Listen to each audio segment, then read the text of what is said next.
And I thought to myself, this is stupid. What happened to the individualism of this? That's a thriving behavior, not just in business, but in life. Welcome back, everyone, to a Mindset Medicine podcast. I am Katharine Loucaidou, your host.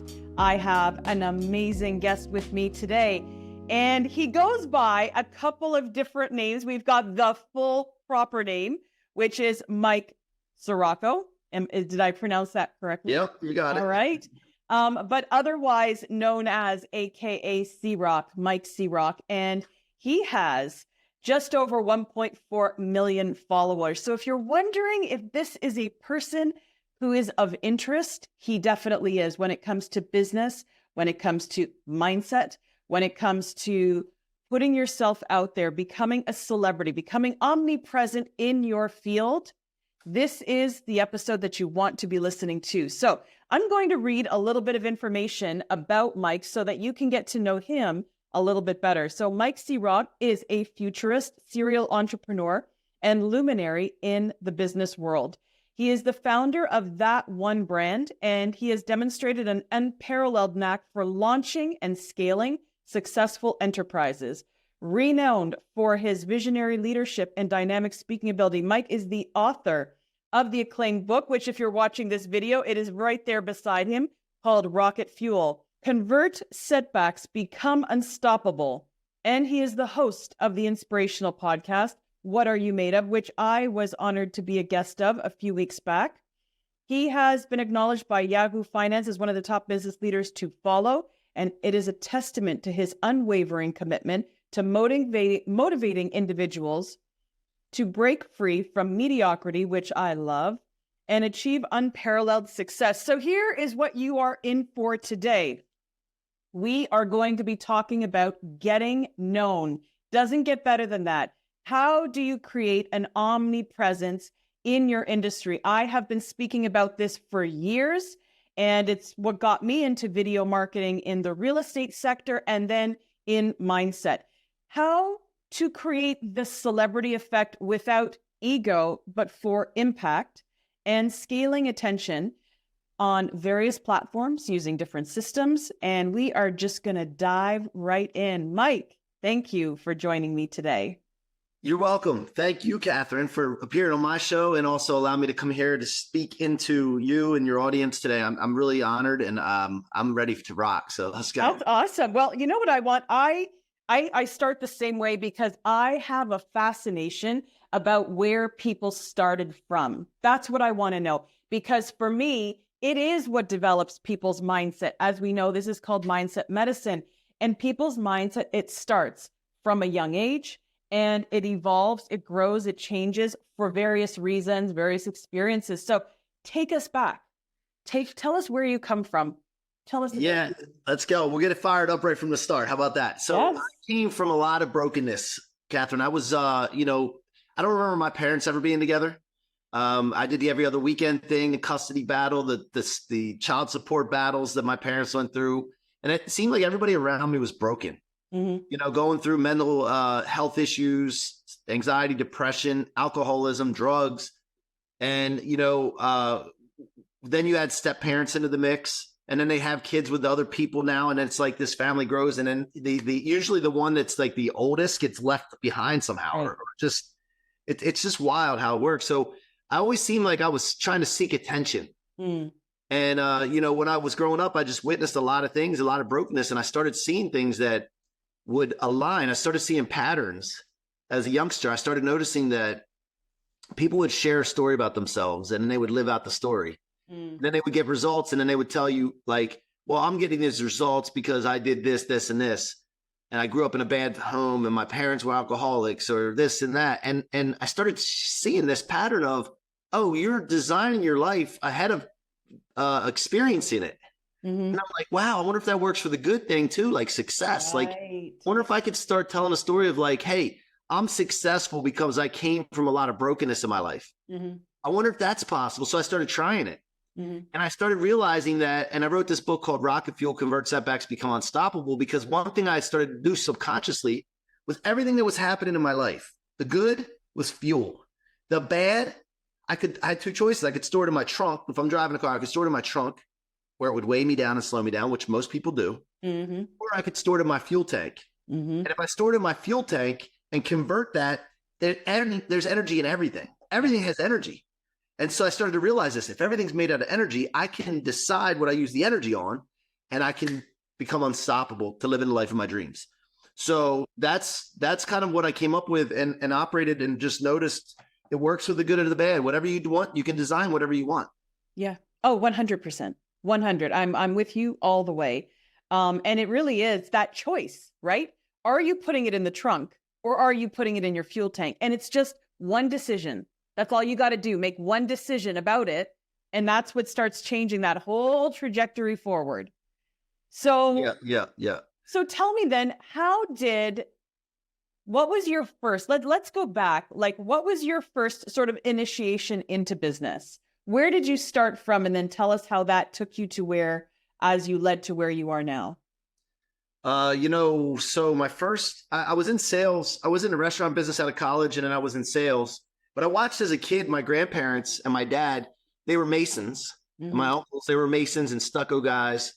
And I watched them have businesses, and I watched how they interacted with the builders and the general contractors and homeowners. And I was observing as a kid and watching that entrepreneurial journey. And I watched them bid jobs, and I watched them all the things that they had to do. And then when the weather was good, they had to work because it could rain and they couldn't do their job. So they weren't always there, but they had to get the job done. They were committed. They showed up. So I watched that as a kid. And then as I grew older, I realized showing up matters. Yeah. And also, how do they get their business? Like, how do these builders know them? So I started understanding relationships. I started understanding attention and becoming known. My grandfather, for example, had a stucco business. And if he was the type of person that just knew this other builder, but the builder didn't know who he was, he wouldn't get any business. Right. Right. It's important to be, know people, but it's more important to be known. Yes. And that's what I started realizing as a youngster. So then when I started going out to college and then working in the restaurant business, and I started seeing this thing about relationships, right? About if I can get known by people and then basically give to them, pay attention to them, make them feel elevated, they would run through walls for me. Yes. And so I started realizing I don't want to take from people. I'm not looking for handouts. I don't want to just get, because people then resent you. So you can have a resentment situation, or you can have a situation where people champion you and run through walls for you. And if you surround yourself with enough people that want to run through walls for you, there's no walls to ever stop you. Yeah. Well, and obviously that also comes back to like that fixed mindset or a growth mindset. And even though, your grandfather may not have known those terms back then, he knew what it meant to, I need to know people if I want this business to work, but I also need them to know me. So I think you'll find that they also would have coffees together, or it was more relaxed of a situation than what we do now, where it feels like it's almost more formal with some people. But I know living in Europe, right? I lived in Europe 15, 16 years. And the way it was done was you just passed by somewhere, whether they knew you or not, they were offering you a coffee, right? A Greek coffee, the small, like an espresso. And it was over that coffee that you were going to start discussing how you were going to start working together. But it was always, hey, I know this person. He told me about you. He told me that I should talk to you. And it was this collaboration with networking. And but somewhere along the line, a lot of that stopped happening, where, I don't know, the comedian Sebastian Maniscalco? Yeah, okay. yeah. So he does this amazing skit, and he's talking about when we were kids, right? Let's say go back to the 80s, 70s, and someone knocks on the door. It was like, oh my God, hey, somebody's here. Grab the coffee, put it on the table, get out the cake, the special cake for the guests. And I laugh because my house was the same way, right? And you welcome them in. You weren't asking them, why are you here? It was just, we're so happy to see you. Come on in. But then he fast forwards this skit. He says, today, the doorbell rings and everyone jumps on the ground like, oh my God, don't let them see you. Don't let them know anyone's home. Don't answer the door. It's this whole different mindset. And I think that has come into business. Like the open arms doesn't seem to be there as much. First, there's the wall, and you got to get through the wall to get to the open arms. Yeah. Well, you ready to go deep? Well, I am, because this to me is this door that we're now going to open into how to become known, which is one of the many topics we're going to talk about today. Okay. So here's the thing. So when you get to know this stuff I'm going to share, you can't unknow it. So anybody listening right now, be prepared here, because I'm going to share something with you that people aren't going to like. Those in control, those in power, those are causing this issue that you just described, do not want us to start talking about this, because a movement could start to happen where people go back to wanting people to knock on their door and welcoming them in. They want to do business with each other. They want to have warm coffee receptions, networking, and things like that. When you hear about what I'm about to tell you. So there's psychological operations that have gone on for years in this country. Those in power, okay, this isn't conspiracy theory. This is stuff that I've witnessed and observed. And then I talk to people that are in the know with this. There is a situation where certain people want to stay in power. In order to stay in power, they need to create fear. Yeah. Okay. Fear of, what are they doing at our door? Oh, these criminals, these home invasions. We hear about home invasions all the time. But why don't we hear about, like, more often where people are getting together and having great conversations and great relationships are built, and how somebody helps somebody raise, you don't hear all these good things. They focus on the fear, because what happens is a population of fear is easily controlled and swayed. 100% correct. Yeah. So that's been happening for a while. The other thing is divisiveness. There's divisiveness. There's, this thing where you got to be on the right or the left. You got to be, down with the white people or down with the black people. You got to be down. Like, it's just this thing. And it's all coming from this big giant mouth, which is the media. Right. And it keeps happening, and people they start to hear it. Eventually they start going that way, that they have to pick a side. Yeah. Or something's going to happen. And so when you start to understand that there's something going on there, and you start to say, you know what, I'm a free thinker. You're not going to sway me. I'm not a sheep. I'm going to see what I see, collect data, and I'm going to make determinations based on that. Then you can be a person that is open and receptive to people. And then if those people do something that you were originally fearful of, then you can take action. But why take action ahead of time? Yeah. Why have your guard up and not have your heart open? So I forget what the question was, but that's kind of what's going on. And I'm championing free thinkers. I'm championing not being swayed one or the other. You don't have to pick a side. You can be on your own side. Love people unconditionally. Yeah. That's the way I operate. And this is since I started doing this, I'm more fulfilled, less stressed. And I have this thing where I talk to people, and people are just like, I don't know what it is about you, but I feel it, like, elevated. I feel like I can do anything. Yeah. It's because of that energy. Yeah. Well, and I think that we also have to question, right? Question more. And, when you listen to a news article, or you're listening to a podcast or whatever, what you hear, question. Where does that information come from? Where does that person come from that they are speaking about these things, right? Is it from a place of authenticity? Is it created to create a certain message? I actually was, I was doing some work yesterday creating content. And this is, some of the topics I was thinking about was, just because we are hearing information, seeing it on, social media, doesn't mean it's true.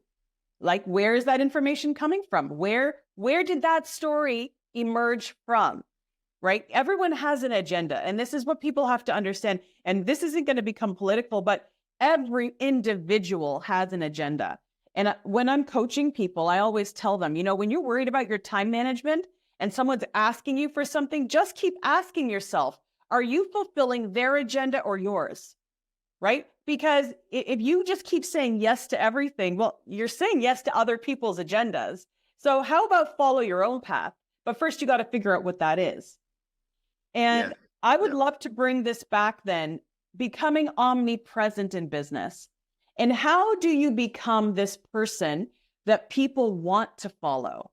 How do you become this person where everyone can find you? Which means you can't be hidden, right? You can't be a secret anywhere. Authenticity is a big word that I like to, it's not a big word, but it's a word that's big to me in my life. I like to be authentic, because there's something that happened when I started watching things that were going on, and I had some mentors, and I see them and you put these people that have celebrity on a pedestal, and then you meet them and then you get disappointed because you put them on a pedestal.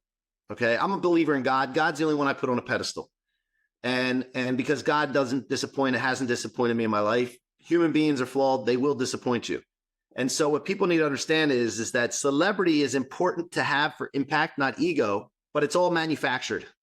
It's all manufactured. Celebrity does not make a person a good person.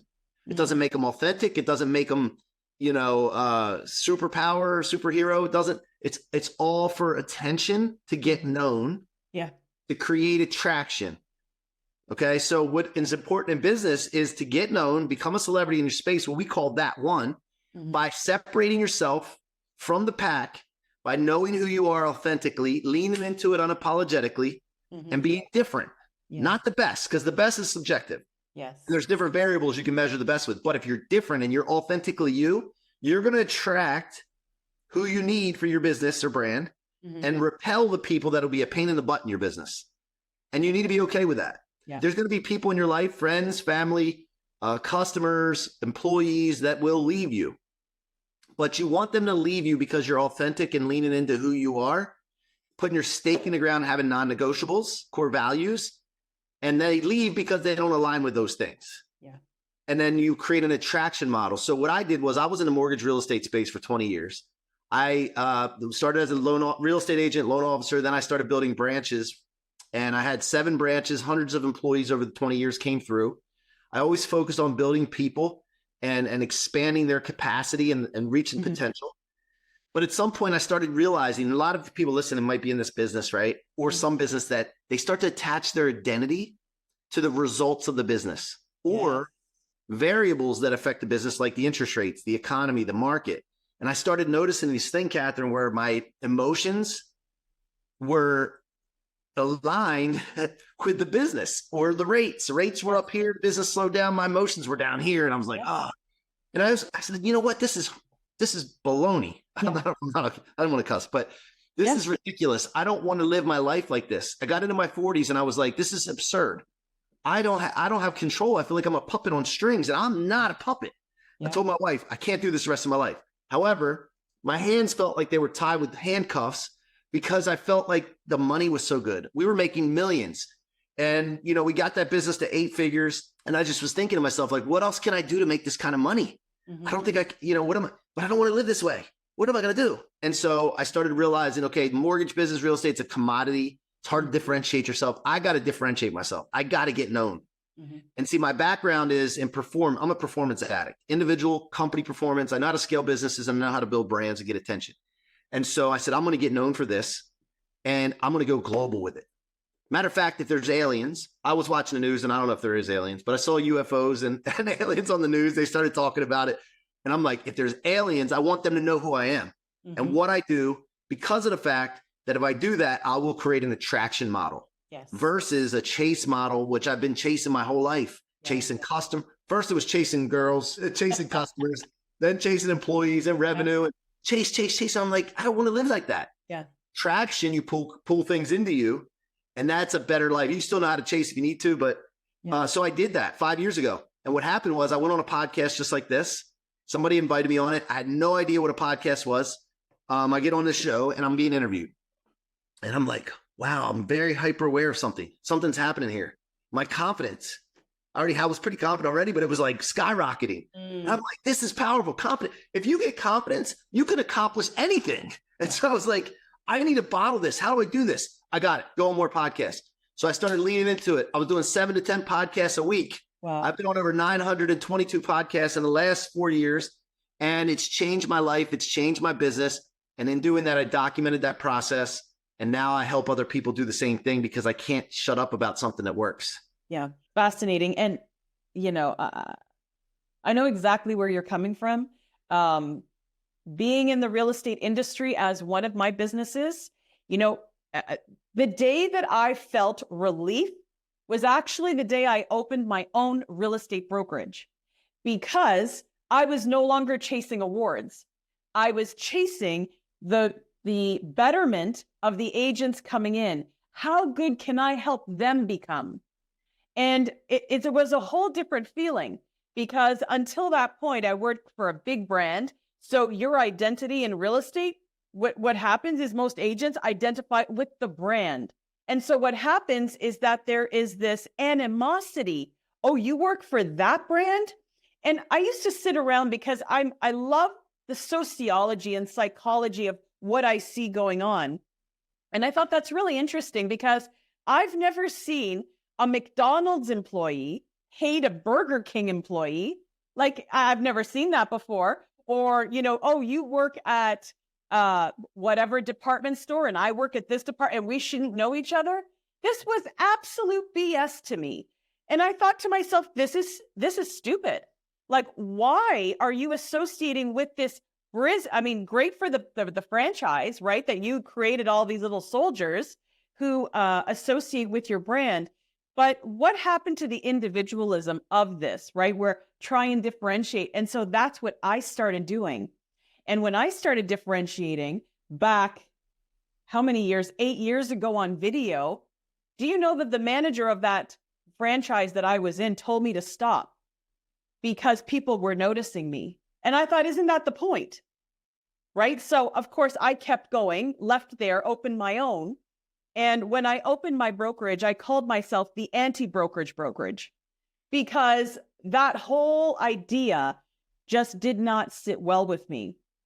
But this omnipresence that we talk about now and gaining the confidence, I love that you've said that, because that is what happens when you start to put yourself out there, is you start to gain the confidence. At any point that you started going on all of these podcasts, a lot of people, as we know, what holds them back is, what will people think? What will I look like? What will I sound like? People are going to make comments. People are going to have opinions about what I say. At any point at the beginning, did you have any of these ideas in your mind? Yeah. So I just want to point one thing out, by the way. You know why most real estate people, mortgage people that like get some success, they start coaching others? It's not because like they want to give back most of the time. Okay. That's part of it. The main thing is they don't like the commoditization of the industry. They can't differentiate themselves. So they don't want to leave the business, but they differentiate themselselves by being a coach or consultant, and they're different than the other coaches or consultants. Mm-hmm. That's the reason I found that, because I surveyed a bunch of people from that industry, the coaching industry, from mortgages and real estate. And it wasn't because they wanted to fulfill. They had that on there, but it's differentiation. Everybody craves differentiation. Okay. And by the way, there's 3 things. You can have identification, which is a non-survival behavior; association, which is a little bit better, where you're like kind of like someone else, but you're different; and then individuality. Okay. That's differentiation. Individuality. You're being different, right? That's a thriving behavior, not just in business, but in life. So the question that you asked me was, do you remember? I forgot. I had to point that out though, because you know, I was talking about what I've seen that stops most people from differentiating is other people's opinion, right? Yeah. What are they going to say? What do I look like? What do I sound like? All of these things, they always come into play, I've noticed. Yeah, I got a story for you. So when I started in the mortgage industry, I started going into helping real estate agents and providing value to them. Again, trying to figure out a way to differentiate, right? And I started doing these marketing seminars and performance marketing seminars for real estate agents. And I was teaching them content. And at the end of it, they'd be like, all right, great. And they would leave. And I'm like, I wonder if they got anything out of this. Mm-hmm. And then I started following and studying the art of storytelling. Yes. And sharing your story and being vulnerable and transparent. So I started thinking about this. Well, I got to share my story. Mm-hmm. So I went to the next one and I put my story together, and I told the story of how I came from a lot of brokenness. There's a story about my dad throwing a $100 bill at me that's in the book, Rocket Fuel. And I started sharing the story. And while I'm going and sharing the story, I'm like, what the heck am I doing? Then why am I sharing my family stuff? And what is this? Like, it doesn't make sense. I know somebody said that you should do it. And then I got into the content. So I opened up their heart by telling them like this thing that they could relate to me with. But the whole time I felt like, what the heck am I doing? Why would they care about this? And then at the end, they were like, woo, and like all fired up from the same content I provided them earlier, taking selfies with me afterwards, getting my number afterwards, all this stuff. And I'm just like, this is crazy. So what I did was, Catherine, I underestimated the power of our story. Yes. I underestimated that power of the story. Each and every one of us has a story, can impact and inspire millions of people. Yeah. And I also didn't realize that your ordinary story that you may have, because some people say, I don't have an extraordinary story. I have a normal life. The more ordinary, the more people can relate to it. Yes.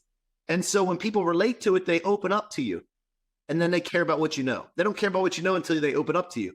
And so I started to realize that. And then I started leaning into it, and I was like, oh, this is like a magic power. And so, yeah, I cared about what people thought at first. When I started podcasting and building my personal brand, all the people that were around me, I worked with 3 of my best friends in the mortgage business, my wife, I had my golf buddies. I had to hear a bunch of crap from everybody. What do you think you're doing? Why would you want to, who are you to have a podcast? Mm-hmm. Like, why do people listen to you? All the stuff that started making them feel uncomfortable. Right. Because they were staying in their own, comfort zone. Yeah, the comfort zone, but they were, and they're identifying with what they did versus who they were. I was finding out who I was and leaning into it. Yeah. I was becoming that one right in front of their face, and it made them feel uncomfortable. Yeah. So I had to hear that. And I knew that if I heard that, that means I'm doing something. I need to lean in harder and keep going and get known. And I did. And now I will share with you. Okay. I'm transparent. I got people that are still in the mortgage business that I worked with. They're still struggling right now. There's not a lot of inventory. Rates are high. Mm-hmm. And they're like, what am I going to do? I'm just going to push through it. I exited that business. I started several other businesses, and they're starting to thrive, and I'm scaling them because I did what I did and leaned into it and didn't listen to people. So why don't we do this? Why don't we give people some steps, right? So let's say they feel like they are, I'm not going to use the word trapped, but let's say that they're just very comfortable. They don't really necessarily want to be comfortable anymore. They are ready to move forward, but they don't know what to do first. What do I do? Where do I start differentiating myself? Like, what is that first step that I should be taking? So the first thing you need to do is you need to understand that we are put here on this planet to create. Okay, so we can create whatever we want. I drive down the road sometimes and I see architecture, and I'm like in Scottsdale, Arizona, looking at some architecture. I was in DC this past weekend, looking at these new buildings they're putting up and refacing these buildings and the monuments back in the day. And I'm like thinking to myself, this started in somebody's imagination. Yes. That was in somebody's head. We're seeing we're seeing, looking into people's minds. Yeah. And so I started thinking to myself, well, if they can do it, I can do it. We're all created here to imagine, put some emotion with that imagination and thought, and then effort comes following that, and then it's something gets created. So we need to understand that we can create. Okay, that's number one, and that starts with our imagination. From there, we need to really feel, what do we want out of life? Yeah. If I was a genie and I could make anything happen, what does that look like? Mm-hmm. And then not put limits on it, just let it flow. Yeah.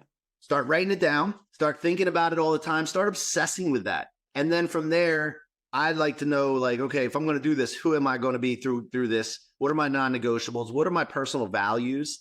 I got to find out who I am. Yeah.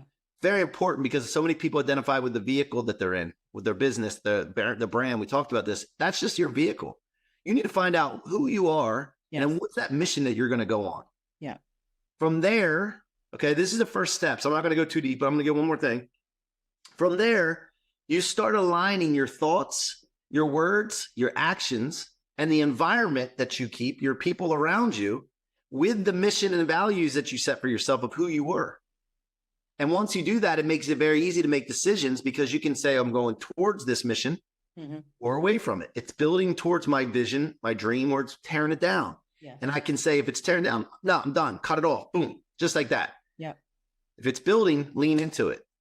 And so that's where you start. And if you start doing that, and you start doing that every day, and you start chipping away at it, before you know it, you look back 3 months, 6 months from now, you don't even recognize yourself. Yeah. It's so true. And that's what it is, right? It's you have to you've got to make that first step. But I find that a lot of people don't know what they want. And that's why they get stuck, because they don't, but I think they don't know what they want because they haven't taken the time to think about it, right? What do I like? Who am I? I remember having a conversation with one of my agents when I owned my brokerage, and she just kept saying, well, I'm not happy. I'm not happy. And I said, well, hang on a second. What makes you happy? And she literally just stopped walking in her tracks. And she said, I have no idea. And that's the thing, right? First, you've got to find out what you want. How do you want to feel when you're doing it? How do you feel now in what you're doing? Because I think that if you can go by, well, I want to feel happy. Okay, so then what makes you feel happy? What are those things that when you do them, they lift you up? Now go surround yourself with more people who make you feel like that, and also start following the path of the things that make you feel like that. Yeah. I mean, it because it just changes how you start thinking about things. You start chasing what, if you're, I'm all over the place, but if you do what makes you feel good, you will be good at it. It's that simple. I can see when you're talking to me, you have passion in what you're talking about because it energizes you, right? It fuels you. Whereas if you're talking to someone about something that has no impact or does not interest you, you will see that energy. It'll just fall. So, yeah. Well, wait on a second. So here's something else. I was talking to my daughter this morning on the way to school, and she's like, I said, I wish you would play your keyboard more and sing more because you're practicing and get better and sound beautiful. She said, I don't really like it. And I said to her, well, you don't like it because you're not good at it yet to the point where you'll like it, because everything that you're good at, you like. Yeah. And so you need to lean into it, lean into hard. I have a guy named Dan, and he is a client of ours now, and he's a coach, leadership coach, awesome dude. And he said, I saw his post the other day, and it reminded me of, I say, lean into hard all the time. Lean into hard. Just lean into it. Hard will run from you if you lean into it, but it chases you if you run from it. So, but he had this thing, he said, hug the cactus. I liked it. I like that a lot. Hug the cactus. Yeah. Go hug the cactus. And what happens is it doesn't hurt after a while. It's just like, it's a wild thing. You build calluses up and then you're more of a badass. Well, so, anything new that you start is going to be painful, right? Everything. I mean, when I started this, I just started this podcast during COVID in my office. I had no clue what I was doing, but I was like, okay, so I'll do one. But I learned, though, from when I started my first video, that I didn't care if I only had one person listening, right? And so if you can get the quantitative part out of it and just do something quality, then the next listener will come and the next listener will come. And it does. Plus, you don't want people listening to you when you first start anyway, because you suck when you first start out. So that's a good thing. Yeah. Like, people need to switch their perspectives on things. Yes. Right? Man, thank God nobody's listening to this while I'm practicing. Right? Yeah. Like that's the approach to take with it. And then you lean into it and you get better and better and better. And then the audience starts to grow if you consistently go to, into it. So, lean into hard, man. Hug the cactus. Yeah. 100%. So what's next for you as we wrap this up? We're focused right now on getting people like you and I on top 5% ranked podcasts consistently. We've developed a network of over 1,000 shows in different genres. And I want to take people and get them on connected. Now, I paid a guy $10,000 back in the day, not too long ago, maybe four years ago, to just connect me with his network. I said, what would it take to meet you? You just intentionally connect me with people in your network. This dude was really connected. And I paid him $10,000, and he started sending these little text messages, LinkedIn connections, all this. And it was up to me to take it from there. Yeah. But I had the door open, right? This thing that we're doing with podcast bookings, okay, we take our clients and get them booked on top 5 shows. It's not just about the podcast. It's the same thing as this dude did for me for $10,000, hooking me up and networking, because podcast hosts are some of the most connected people on the planet. Mm-hmm. And it builds a network. And so what we want to do is we want to teach people, okay, this is a networking situation. Mm-hmm. How can you leverage not just the attention from the podcast, but how can you leverage the relationship and go beyond transactional of just booking people on shows, transaction. Make this a transformational experience where their business expands, their brand expands, and inside as a person, they become bigger than life. Yes.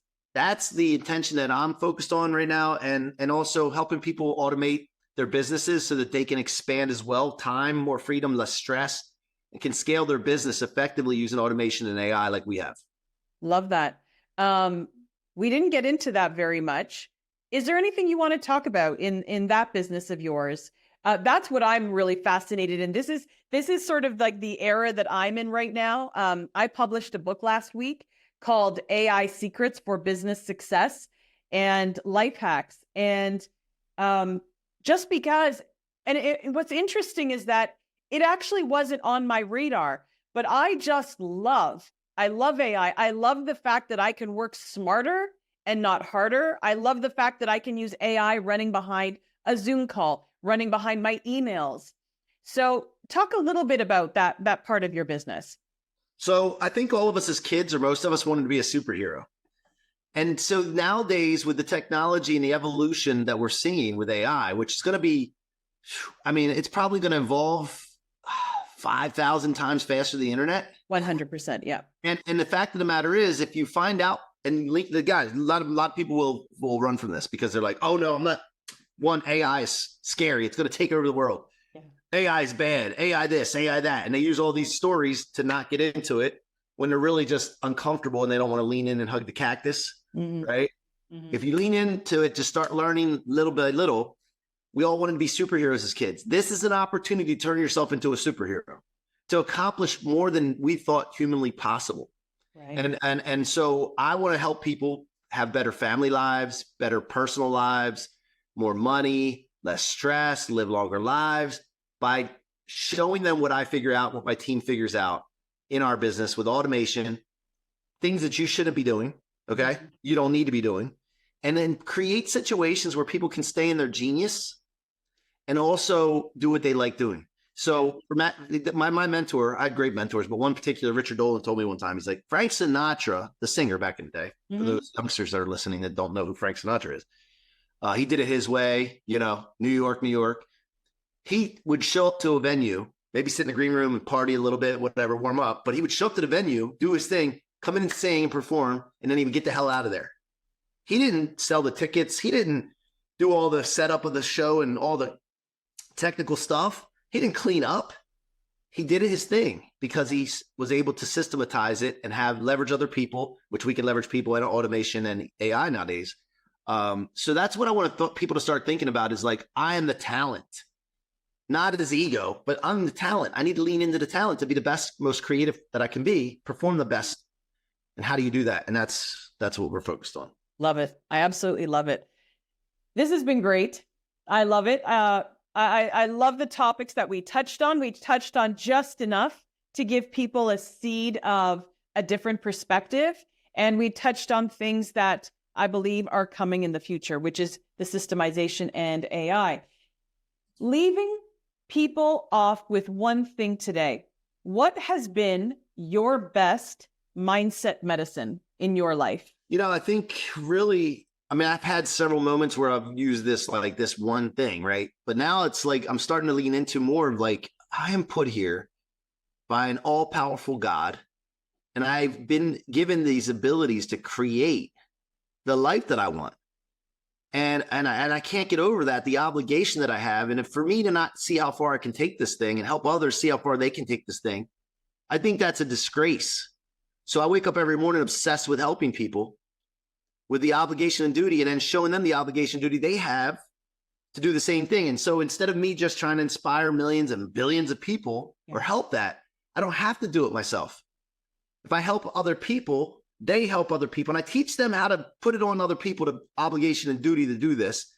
And it just expands exponentially. Yeah. So really, I want to leave people with that. This isn't an enormous time to take up a responsibility. To find out who you are, lean into it unapologetically, and be that one. I love it. Where can people find you? Anywhere. I'm everywhere. Our company is the number one agency.com. And if you Google search Mikey C-Roc or Mike C-Roc, I'm on Instagram, everywhere, Google, everywhere. Love it. Thank you. Thank you for your time today. Hey, Katharine, appreciate you.